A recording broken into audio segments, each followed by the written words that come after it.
capítulo 15, versículo 42 a 47.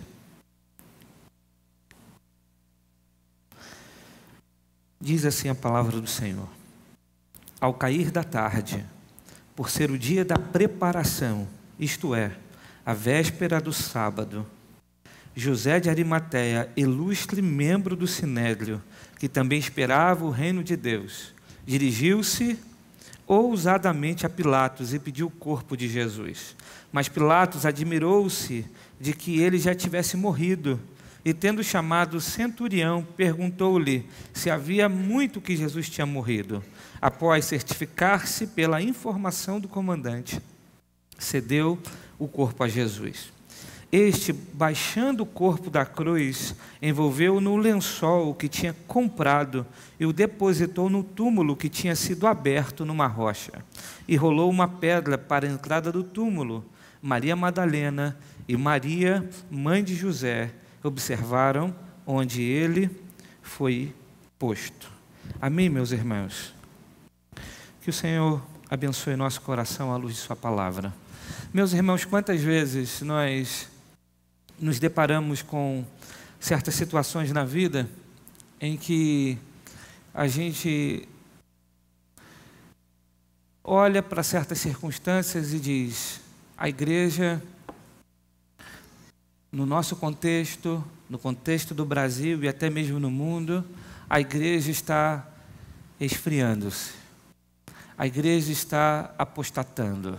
E a gente olha então para a Europa, berço do protestantismo, e tantos outros lugares, a gente diz: eu acho que o nosso número está diminuindo. A gente talvez chega um pouco a pensar o seguinte: são poucos cristãos que há no mundo. E às vezes a gente avalia esses números ou essas estatísticas a partir de uma percepção que muitas vezes é uma percepção muito mais provocada por certos números que são imperfeitos. Porque quando a gente olha e percebe que a igreja, ela é de Jesus, e a igreja é um projeto de Deus, é Deus que estabeleceu a igreja no mundo para o avanço do reino de Deus na terra, Deus sempre tem e sempre teve os seus discípulos. Deus sempre teve aqueles que não se dobraram a Baal. Deus sempre manteve um remanescente que é fiel, mesmo que esteja oculto muitas vezes aos olhos humanos. Porque há muitos contextos em que a fé não pode ser proclamada.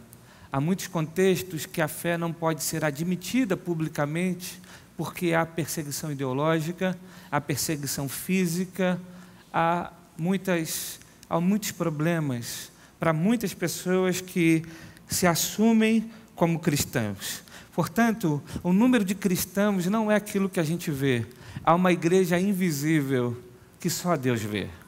Há uma igreja que não é palpável aos olhos humanos, mas há uma igreja forte e poderosa que permanece adorando a Deus e servindo a Deus, mesmo que nós não encontremos ou identifiquemos com o nosso olhar.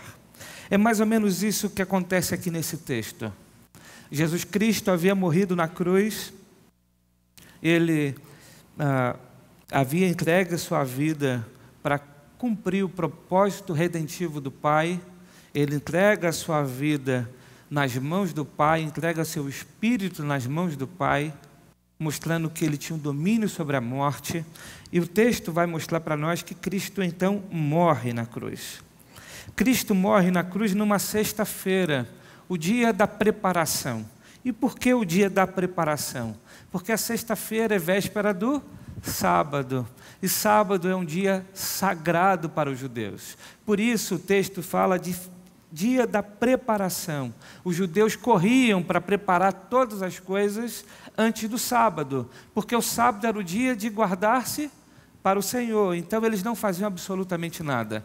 Então Jesus morre na sexta-feira, no dia da preparação, e a preocupação aqui de um homem chamado José de Arimateia era justamente pegar o corpo de Cristo, sepultar ainda na sexta-feira, porque se fosse no sábado, ele não poderia fazer isso.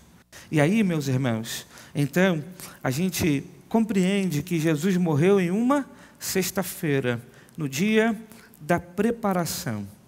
Meus irmãos, é interessante pensar que muitas pessoas que morriam condenadas na cruz ficavam com seus corpos apodrecendo na cruz.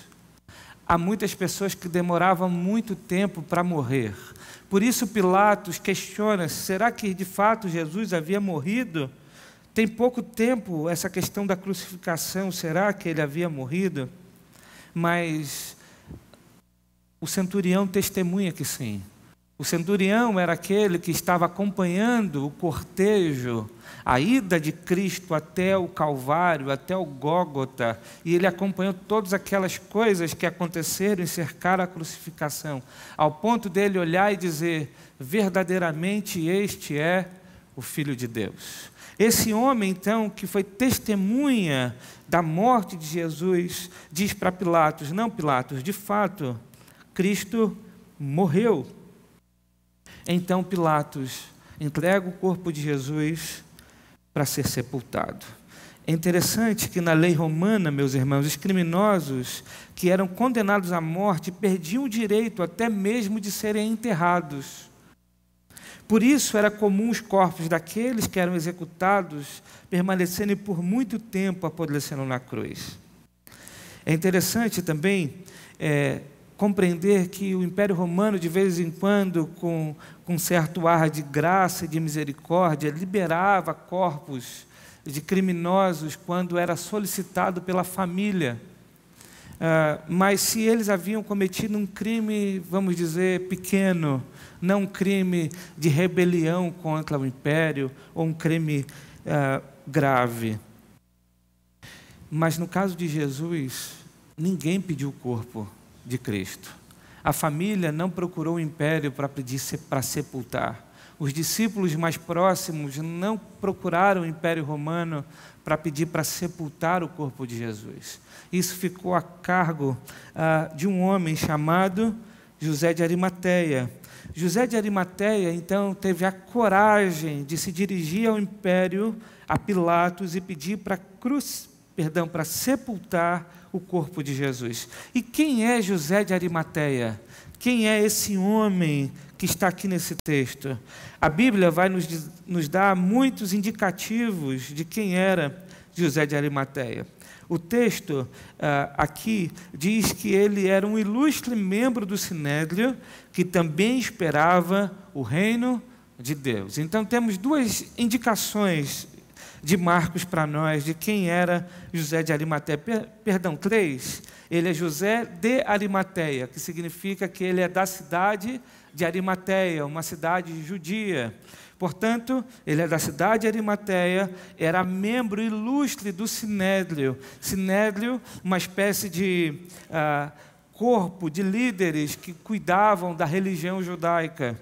E ele também esperava o reino de Deus. Mas quando a gente olha para os outros evangelistas, nós temos um quadro pintado de quem era José de Arimateia. O texto vai dizer assim, por exemplo, Lucas 23:51, vai dizer que ele era de uma cidade chamada Arimateia. Lucas, verso 50, do capítulo 23, diz que ele era um senador.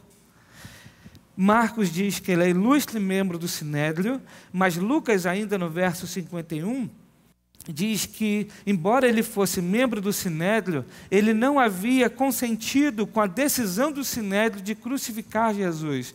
Portanto, na reunião de líderes, ele foi contra. Ele era também um homem rico, segundo Mateus, capítulo 27, 57. E era dono de um sepulcro. Era um homem rico que tinha um sepulcro. Mateus 27, verso 60, perdão. Lucas vai dizer que ele era um homem de bem e justo. Ainda, João, capítulo 19, verso 38, vai dizer que ele era um discípulo oculto de Jesus, por medo dos judeus. José de Arimateia era um discípulo oculto de Jesus.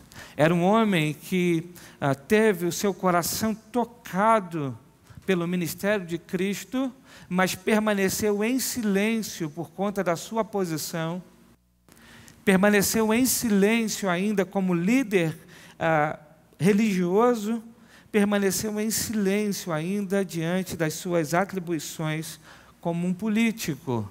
Mas quando Jesus morre, esse homem utiliza então da sua autoridade, do seu conhecimento, do seu status, para ir até Pilatos e pedir o corpo de Jesus.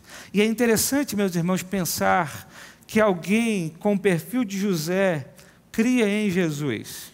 Isso demonstra que desde o início o Senhor não tinha apenas pescadores como discípulos, mas pessoas importantes do ponto de vista social, das classes mais altas da sociedade, tanto no aspecto político, religioso e cultural. José de Arimateia é uma demonstração para nós do desejo de Deus de salvar todas as pessoas, no sentido de salvar todo tipo de pessoa, pobre, rico, branco, negro, homem, mulher, aqueles que estão em posição social importante, mas aqueles que são anônimos. Deus tem o desejo de salvar todo tipo de pessoa. Isso fica muito claro no texto de 1 Timóteo, capítulo 2, versículo 1 e 4 da palavra do Senhor, quando Paulo encoraja a igreja a orar pelos reis. Veja como o texto diz: antes de tudo, recomendo que façam súplicas, orações, intercessões e ação de graças por todos os homens, pelos reis e por todos que exercem autoridade, para que tenhamos uma vida tranquila e pacífica, com toda piedade e dignidade. Isso é bom e agradável perante Deus, nosso Salvador, que deseja que todos os homens sejam salvos e cheguem ao conhecimento da verdade. Então Deus salva pessoas de todo tipo. Isso é importante. Por quê, meus irmãos? Porque o cristianismo, especialmente no Brasil, por muito tempo, foi acusado de apenas aderir pessoas pobres, de apenas aderir pessoas sofridas, incultas, iletradas. O cristianismo foi acusado por muito tempo de ser de ser um movimento que aderia pessoas por conta das suas falácias, dos seus mitos, das suas mentiras. E até mesmo, então, pessoas de baixa escolaridade ou baixa cultura eram, então, enganadas por estas coisas. Mas, quando a gente olha para José de Arimateia, a gente percebe que essa acusação, ela que é uma falácia. Porque Deus, desde o início, salva pessoas de todo tipo de classe social. José de Arimateia era um homem rico, um senador, político, líder religioso de sua nação, homem importante para a sociedade e era um discípulo de Jesus. Isso ainda acontece nos dias de hoje. Por que, meus irmãos? Porque a graça de Deus é que toca o coração do homem. A questão não é quem é mais inteligente ou quem é menos inteligente. Hoje há uma discussão que diz que inteligente é aqueles que negam a Jesus. Inteligente, que tem conhecimento, é aqueles que estudam e percebem que Deus é uma mentira. Ou como alguns dizem por aí, que Deus é um delírio. Mas, na verdade, meus irmãos, há pessoas inteligentes que são cristãs. Há pessoas de muito conhecimento científico que são cristãs. Há pessoas que têm muita bagagem cultural, social, que são cristãs. Porque o conhecimento de Deus não é factível apenas por conta do nosso evoluir no sentido de conhecimento de razão. Deus é que alcança aqueles que Ele quer e toca o coração, seja de pobre, de rico, e faz desses homens discípulos de Jesus. Portanto, não é o conhecimento humano que alcança a Deus, mas é a graça de Deus que alcança o humano e faz então que a razão, o conhecimento seja usado para a glória do Senhor.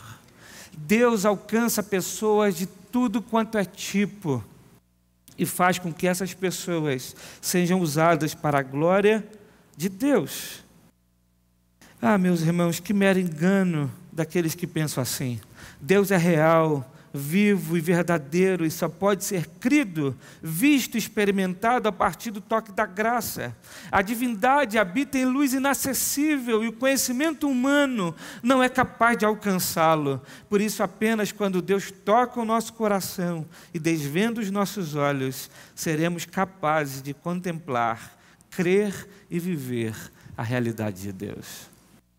Portanto, eu sei que muitos de nós temos muitos irmãos, amigos, parentes, que acham que são inteligentes demais para estar na igreja. Coitado deles. Se Deus tocar, meus irmãos, não há ninguém que permaneça de pé diante de Deus. Se a graça tocar o coração e desvendar os olhos, não há ninguém que continuará num caminho de rebeldia. A graça é mais poderosa do que qualquer ser humano. Isso aconteceu na história e alcançou muitos homens, inclusive José de Arimateia. Outra coisa interessante é pensar no perfil de Arimateia e perceber que ele era um senador. E ser um político naquela época já significava estar participando de um meio corrupto, sujo, caído, depravado. O sistema do mundo já era um sistema corrupto, mas Deus também salva pessoas deste meio e os usa como instrumento para seus propósitos. Por causa da influência política que ele possuía, foi capaz de solicitar a Pilatos o corpo de Jesus para ser sepultado. Esse era um acesso que um discípulo comum jamais teria. É interessante imaginar e pensar que Deus salva o pior dos pecadores. Deus não salva, meus irmãos, pessoas boas. Deus salva pessoas como nós. Os irmãos acham que nós somos bons? Absolutamente. Não é por causa de nossas virtudes, não é por causa das nossas qualidades, não é por causa dos nossos méritos, não é por causa daquilo que somos, não é por causa daquilo que fazemos. Deus nos salva por aquilo que Cristo Jesus fez por nós na cruz. Portanto, Deus salva os piores dos pecadores. E sabe por que salva os piores dos pecadores? Porque só os piores dos pecadores reconhecem a sua pecaminosidade. A diferença não é quem é mais pecador ou quem é menos pecador. A diferença é que alguns conseguem reconhecer isso e outros continuam achando que são bons. Quando nos comparamos, podemos achar que somos melhores do que outros. Mas quando nos comparamos a Deus, a pessoa de Cristo que veio ao mundo, se fez como um de nós, perceberemos que ao se comparar com Cristo, estamos muito distante da realidade daquilo que é ser bom. Portanto, meus irmãos, a salvação parte do momento em que Deus toca com a graça ao coração do homem pecador e ele reconhece a sua natureza e se volta para Deus. Se ele não se reconhece quem ele é, jamais entrará no reino dos céus. Sem convicção de pecado, não há salvação.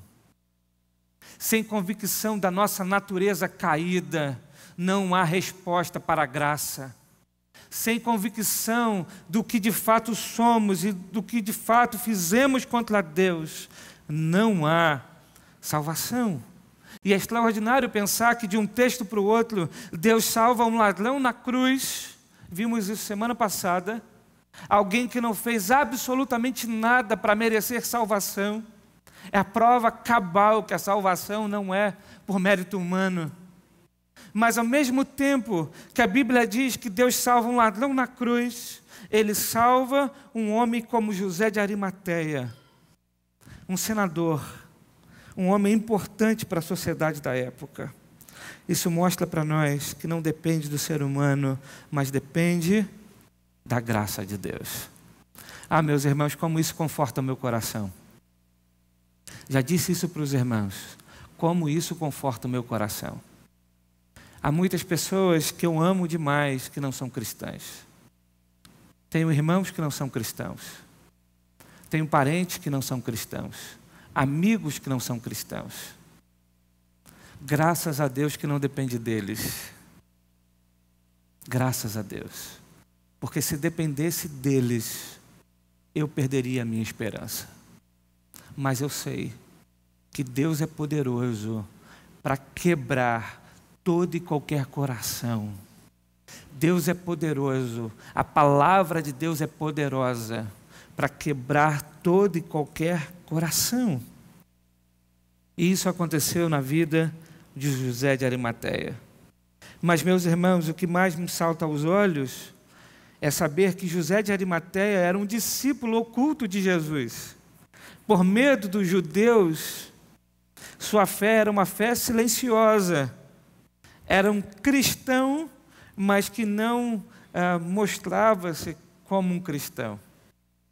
Mas veja, ele não era alguém que estava nas primeiras filas no serviço cristão.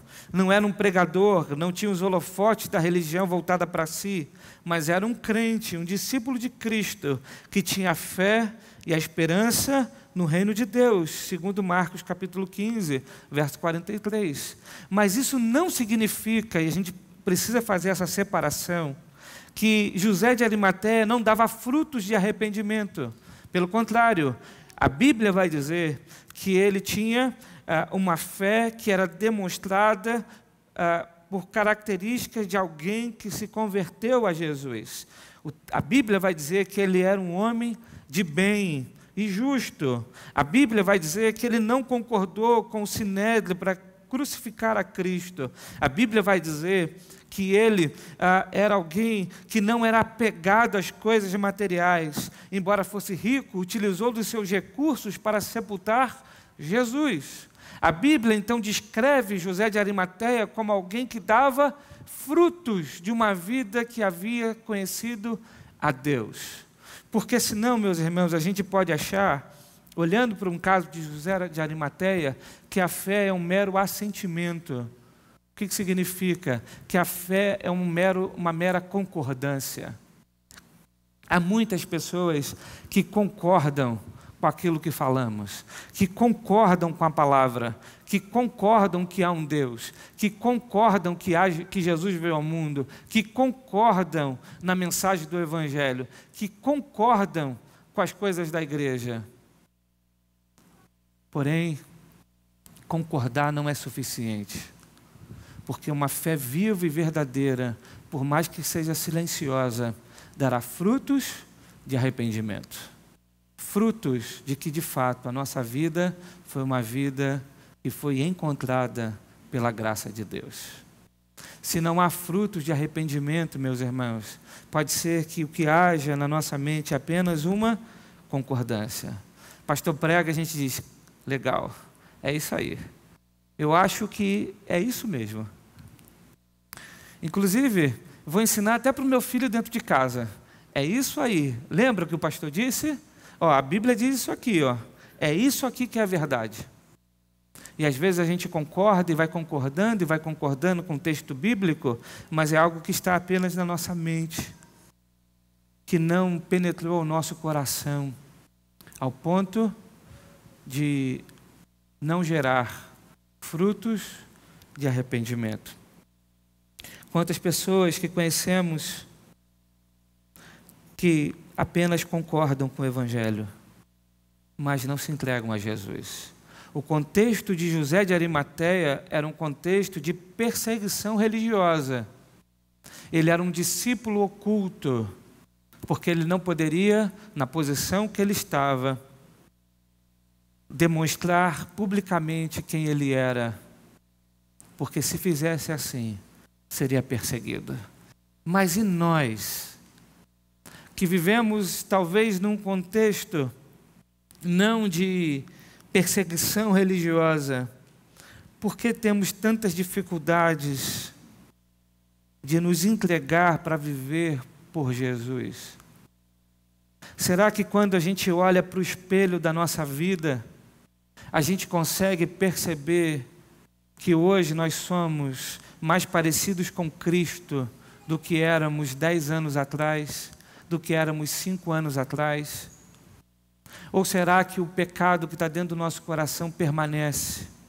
Que a gente vai vivendo e nem sequer se incomoda com ele, nem sequer luta contra esse pecado, nem sequer luta para ajustar a vida, para glorificar a Deus? Como é que é a nossa vida com Deus? Será que a gente apenas concorda com tudo que Deus diz e busca viver então de acordo com aquilo que Ele diz, mas apenas num aspecto que de alguma maneira traz benefício à nossa vida? Então, quando eu olho para a Bíblia diz que Deus me abençoa, amém, estou nisso. Opa, Senhor, eis-me aqui. Que Deus é um Deus de graça, Senhor, eis-me aqui. Que Deus é um Deus de misericórdia, Senhor, eis-me aqui. Que Deus é um Deus que abençoa, Senhor, eis-me aqui. Mas a demonstração de que, de fato, nós nos encontramos com Cristo ao ponto da nossa vida nunca mais ser a mesma.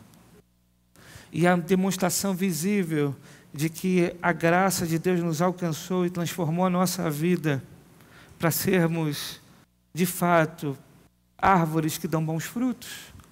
É algo que a gente precisa pensar. Meus irmãos, há tantas pessoas que conhecemos que são crentes verdadeiros, que dão frutos de sua fé, que são generosos e de coração aberto, mas que se mantêm na discrição e no anonimato. Esses dias teve uma conferência aqui em uma das igrejas batistas, se eu não me engano, a Igreja Batista do Augusto Franco, dentro de um projeto chamado NUM. Alguém já ouviu falar desse projeto? Não?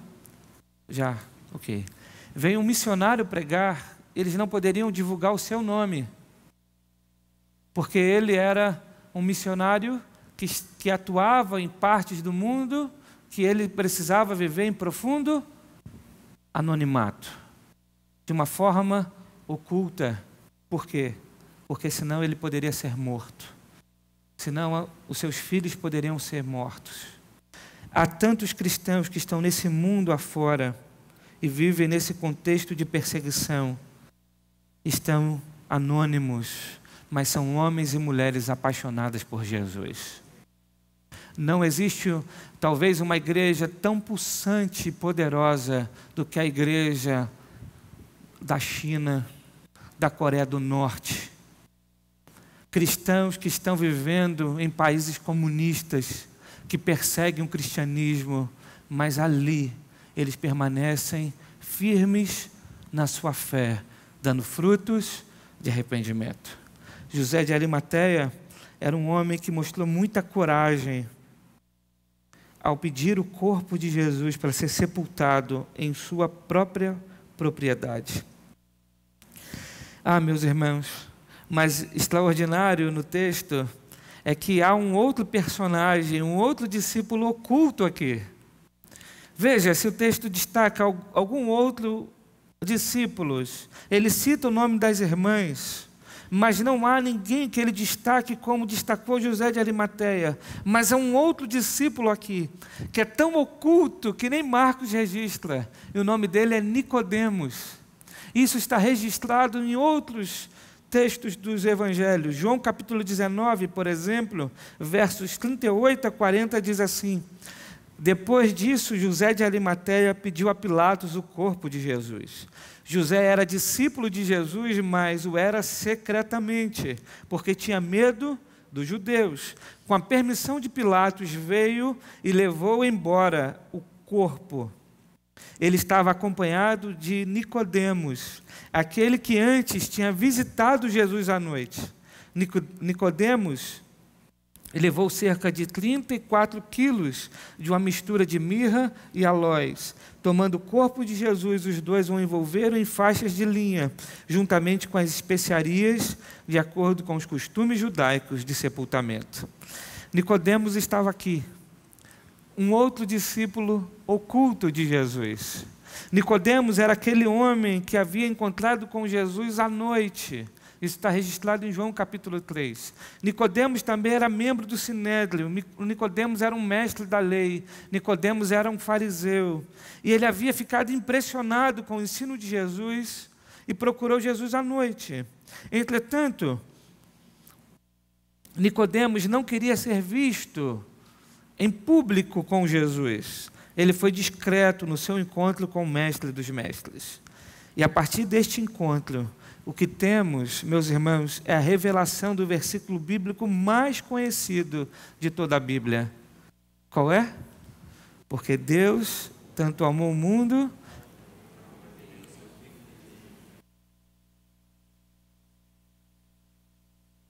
Porque Deus amou o mundo, aí dependendo da versão, né? De tal maneira que deu seu Filho unigênito para que todo aquele que nele crê não pereça, mas tenha a vida eterna. Foi nesse contexto em que Jesus diz isso para Nicodemos. Nicodemos é um homem, então, que é impactado pela graça de Deus e se torna um discípulo de Jesus. O interessante é que ele se aproxima de Jesus e questiona Jesus o seguinte, ele diz: mestre, sabemos que ensinas da parte de Deus, pois ninguém pode realizar os sinais miraculosos que está fazendo se Deus não estiver com ele. Em resposta, Jesus vai declarar: digo-lhes a verdade, ninguém pode ver o reino de Deus, se não nascer de novo. Cristo então diz para Nicodemos: Nicodemos, nós não podemos conversar de coisas espirituais se você não nascer de novo, porque aquele que pode ver o reino de Deus é aquele que nasce de novo. É interessante essa conversa. Nicodemos reconhecia que Jesus era Deus por causa dos sinais miraculosos que o Senhor estava fazendo. Mas isso não era suficiente. Ver sinais miraculosos não abre os olhos para enxergar o reino de Deus. É necessário nascer de novo. O que Jesus está ensinando para Nicodemos é que não é possível falar de coisas espirituais sem antes ter a condição necessária para isso. E o que quero dizer com condição necessária? Algo que precisa acontecer antes de qualquer outra coisa. E a condição necessária para a vida espiritual e ver o reino de Deus é o novo nascimento. Sendo mais claro, se não somos nascidos espiritualmente, não somos cristãos. Ninguém nasce cristão e só é possível ser a partir do próprio Deus que nos faz ressuscitar da morte espiritual. Alguém pode dizer assim: eu concordo com tudo que o cristianismo prega, mas isso não é o suficiente para ser um cristão. Essa condição necessária imposta por Jesus deixou o grande teólogo Nicodemos confuso, porque ele pergunta: mas como assim, Senhor? Vou voltar no ventre da minha mãe para nascer de novo? Como é que se dá essa coisa? O Senhor então vai responder com o mesmo ensino. Jesus vai dizer o seguinte: digo-lhes a verdade, ninguém pode entrar no reino de Deus se não nascer da água e do Espírito. O que nasce da carne é carne, mas o que nasce do Espírito é Espírito. Não se surpreenda pelo fato de eu ter dito: é necessário que vocês nasçam de novo. O vento sopra onde quer, você o escuta, mas não pode dizer de onde vem, nem para onde vai. Assim acontece com todos os nascidos do Espírito. O que Jesus está dizendo para Nicodemos é: Nicodemos, é necessário que o vento do Espírito sopre dentro de você, para que você possa então ver o reino de Deus. Mas é extraordinário que esse vento do Espírito havia sido soprado no coração de Nicodemos, e ele vai ao encontro de Jesus. Talvez o Espírito já soprou dentro do seu coração. Talvez o teu interesse por vir à igreja por ouvir a palavra, de estar cultuando a Deus, é porque Deus já soprou isso no teu coração. E talvez você se sinta constrangido a ter que dar um passo ou demonstrar publicamente que você é um cristão. Eu digo para você, não se preocupe com isso. Se encontre com Jesus na calada da noite. Se encontre com Jesus no teu quarto. Procure Jesus no horário que ninguém está olhando para você. Mas reconheça que Ele é Deus e Senhor sobre a tua vida. A demonstração pública é algo natural que acontece na vida de todo aquele que nasceu de novo. Uma hora, José de Arimateia precisou tomar uma atitude. Sua atitude não foi uma atitude de conversão. Sua atitude foi uma atitude de demonstração da sua própria fé. Ele foi até Pilatos e pediu o corpo de Jesus, juntamente com Nicodemos. Por isso, meus irmãos, não é necessário ficarmos constrangendo as pessoas, de dizer, olha, toma uma decisão, porque senão você vai para o inferno. Olha, vem aqui hoje é seu último dia, senão você vai para o inferno. Olha, levanta a mão, porque você só é convertido quando você toma uma decisão. Não, Senhor. Há muitas pessoas que levantam a mão e não são convertidas. E há muitas pessoas que ouviram o vento do Espírito em seu coração, não sabe de onde veio, de onde vai, mas começou a viver para Jesus, buscar a Jesus, dar fruto de arrependimento e depois se tornou um cristão. E depois se tornou um membro de uma igreja. Porque a conversão não está associada a uma decisão. A conversão está relacionada a algo que acontece antes de uma atitude humana.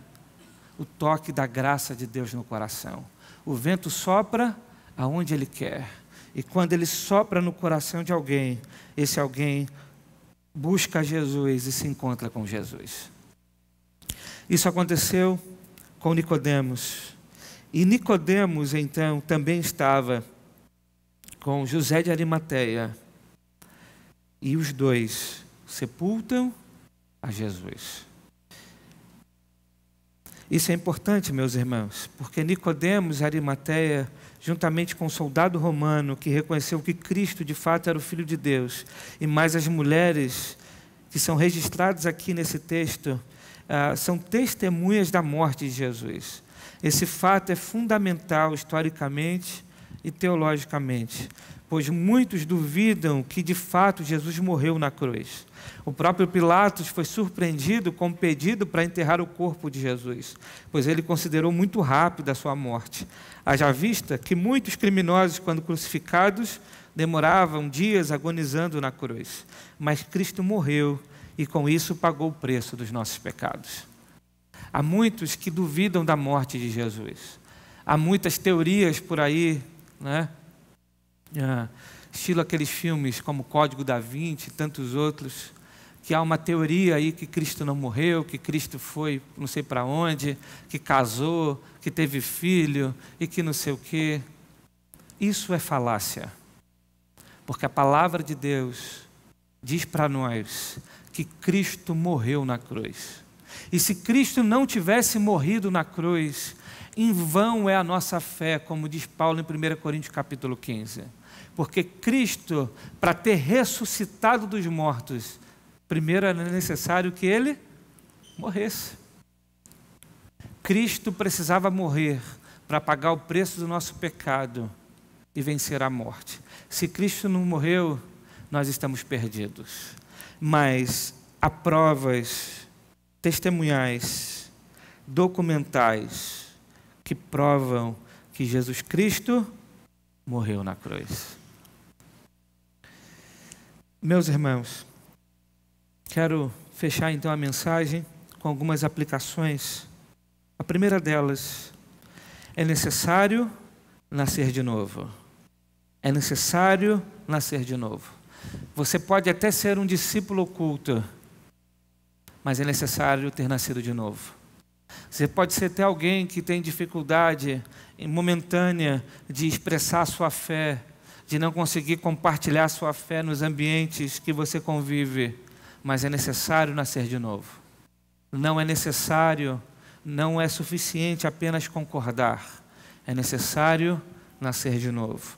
E aquele que nasce de novo, tocado pelo vento do Espírito, é alguém que se encontra com Jesus. E a partir desse encontro, sua vida é transformada. Por isso, eu não preciso apelar o seu coração para vir à frente. Eu quero apelar o seu coração para encontrar-se com Jesus, de porta fechada, no seu quarto, porque lá Jesus também está. Há uma história, eu acho que é verídica, que diz que um pregador aí, não vou citar o nome porque pode ser que alguém conheça, e ele começou: você precisa vir à frente para você ser salvo, levanta sua mão para que eu possa orar por você e você ser salvo. Aí ninguém levantou a mão. Ele: mas olha, o texto está dizendo, você precisa, senão tu vai para o inferno. E ninguém se manifestou. Deus está falando com vocês, vocês precisam vir aqui à frente. Aí ninguém se manifestou. Aí ele virou pulcro, para sair de lá vivo, e nele nós temos vida eterna. Mas em terceiro lugar, precisamos ter um olhar mais ampliado para a forma de atuação no mundo pelos servos de Deus. Precisamos ter um olhar mais ampliado para a forma de atuação no mundo pelos servos de Deus. Já tenho dito isso para os irmãos. Servir a Deus não é apenas sendo pastor. Servir a Deus não é apenas sendo alguém que é um missionário, ou alguém que trabalha na igreja, que trabalha na música, que trabalha em outras áreas da igreja. Nós precisamos compreender que em todo lugar precisamos servir a Deus. Há muitas pessoas que são vocacionadas para glorificar a Deus na medicina. Há muitas pessoas que são vocacionadas para servir a Deus na advocacia. Há muitas pessoas que são vocacionadas para servir a Deus sendo empresário. Há muitas pessoas que são vocacionadas para servir a Deus sendo um político. Portanto, servimos a Deus em todo e qualquer lugar deste mundo, porque o mundo pertence a Deus e nós somos chamados para viver para a sua glória. Portanto, servimos muito a Deus quando compreendemos que aquilo que fazemos em todas as esferas da vida é para o Senhor. Não há nada que seja repartido ou dividido nesse dualismo de profano e sagrado, como o sagrado fosse o que está na igreja e profano o que está no mundo, como se eu tivesse a privacidade de viver o mundo para mim mesmo e na igreja eu vivo para Deus. Não, vivemos para Deus em todo e qualquer lugar, em todo momento da vida. Em todos os papéis que Deus nos entrega a exercer na vida, nós precisamos exercer para Deus. Se somos pais, precisamos exercer a paternidade para a glória de Deus. Precisamos servir a Deus em todos os papéis que nós exercemos. Por isso, louve a Deus nas vocações, nas oportunidades que Deus te dá. Deus te colocou ali para que o nome dele seja honrado pelas suas decisões, pelas suas atitudes, para a glória do nome dele. Mas em quarto lugar, precisamos ser generosos. Quarto lugar, precisamos ser generosos. Preste atenção numa coisa, meus irmãos. José de Arimateia poderia ter uma atitude igual a de qualquer discípulo que estava ali. Ele já morreu na cruz. Vamos seguir a nossa própria vida. Ele poderia nem sequer ter se envolvido na solicitação de pedir o corpo de Jesus para sepultar. Mas ele foi alguém de coração generoso. Ele foi, pediu o corpo de Jesus e cedeu a sua própria propriedade para sepultar Jesus. Arimateia era um homem generoso. Se tem algo que Deus faz em nosso coração, é nos transformar em pessoas generosas. Sabe por quê? começamos a aprender que nada que temos é nosso. Nada que temos é nosso. Nada que temos é nosso. Todo recurso que Deus coloca em nossas mãos é para a glória do nome dEle. Nada que temos é nosso. Há um seminarista que foi pregar certa vez, e ele foi pregar numa igreja que precisava usar terno. E ele não tinha terno. E aí ele passou no comércio para comprar um terno para pregar. Ele passou numa loja e viu promoção, um terno baratíssimo. Tipo assim, quanto é um terno hoje? R$500, 200, 300? Era R$30 um terno. Ele, opa, é aqui mesmo, é para pregar. E ele foi lá e comprou.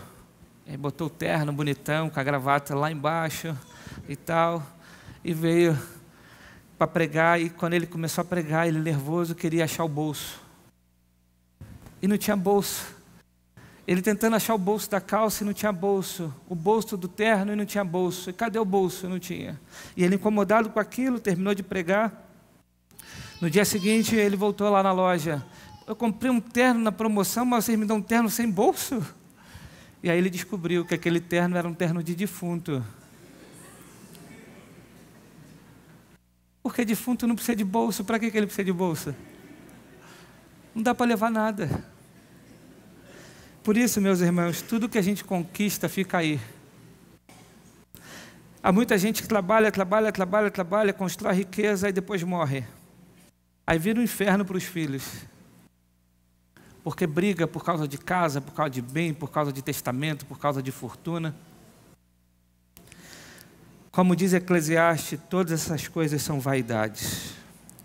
Por isso, aquele que é tocado pela graça, ele se torna alguém generoso.